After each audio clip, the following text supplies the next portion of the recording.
Good morning. Beautiful day in hell on earth that we inhabit. Just felt heavily inspired actually to tell a true story, something that I'd never shared before, so I thought I'd take a moment to share my testimony on something that I find both horrifying and fascinating. Several months ago, I became extremely disillusioned and I had a light bulb moment, an epiphany, and for lack of a better term, I stopped caring about being where I was at. I just thought, let me go somewhere else for a little while. I don't even have the means or money, but let me go somewhere else for a little while and see what happens. I happen to know that there's quite a few people who take part in the human suffering of other people, myself included, for sure. And I took it upon myself just to see what it would be like in a different environment, quickly and without warning. So I decided just to up and go to Ohio for literally seemingly no reason. And I didn't explain myself to anybody. I literally quit the job that I was working at, didn't tell them. I left where I was living, didn't explain that to them either. I just literally up and left, and I was wondering, I wonder if anybody will care. And I got my answer. But anyway, I felt heavily inspired spiritually to take this little journey, and I really didn't care if I lived or died. To be honest, I just thought, let me thrust myself into a position where I'm testing myself to see if I can even hack it. I had $250 in my pocket, almost nothing to show for it, and I thought, let me just get out of Dodge and go to Ohio for a while. Long story short, when I get there, I begin doing gig work, things like that, just to have the money to live. And I literally decided to just become a homeless drifter in the city, where I ended up. I started out in Cincinnati, and I worked my way from there. And long story short, found myself in many weird positions that were very harrowing, actually. And I wasn't sure if it would be the end of me or not. But I wanted to make my handlers and my perpetrators and the people who interfere and culturally engineer my life sweat. That was my goal, was to make them sweat. And I'm sure I did, but I'm sure it didn't stop them from being the evil tyrants that they actually are. Anywho, I find myself working there. I find a job under the table, found a place to live, that sort of thing. It's kind of miraculous and breathtaking in hindsight, but I noticed a trend there when I was in the city of Columbus, Ohio. It is just like the city that I'm in currently right now in Winston-Salem. When I say that I've seen people that are literally duplicates, I mean that. There are clones of other people on this planet, and I've seen them with my own two eyes. I saw at least 13 or 14 people while I was in Ohio, period, that are like the direct reincarnations of other people that I personally know.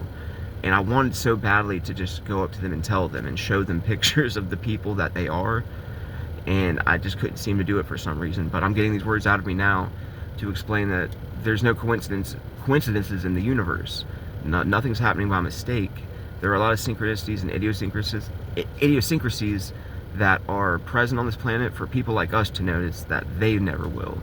But that's a fascinating trend that I thought I would share. When I spent about 6 months of my life in Columbus, Ohio, before coming back here to Winston-Salem, North Carolina, I saw that it's the same city, and with the same type of problems.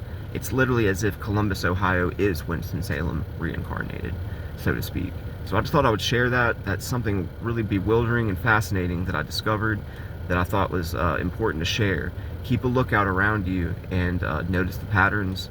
Nothing happens by mistake, in my humble opinion. This is just a planet controlled by evil, soulless people, and is our test to live through it, to eventually make it to the other side, where we will be happy eternally. That's pretty much the big picture of life, if you ask me. Everything that we endure otherwise is a formality and or a test.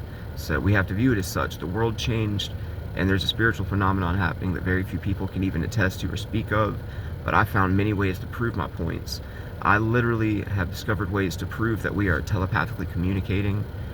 For those who believe in that sort of thing, you need to download an app on your phone called Skewy, and it will pick up what you're hearing deep down that they never want you to speak of. It's so odd and strange, and there's so many methods of aversion and control that keep us from identifying this type of things, but we possess these abilities for a reason. There are sentient superhumans on this planet that are different than normal human beings, that are literally under scrutiny and persecution in ways that we'll never be able to explain to the common person who isn't going through what we're going through. But I believe they're going to be feeling the burn, the average people in the world, at some point more than we ever have. Because we're stronger, we're more resilient, we're more spiritual. That's what drove me to the light, was being interfered with and having my life dissected by cultural engineers who hate me because they're jealous of my intellect and abilities. I'm a humble man, but I know the abilities I possess, and I know the abilities of other people like me that they possess that they may not even be aware of.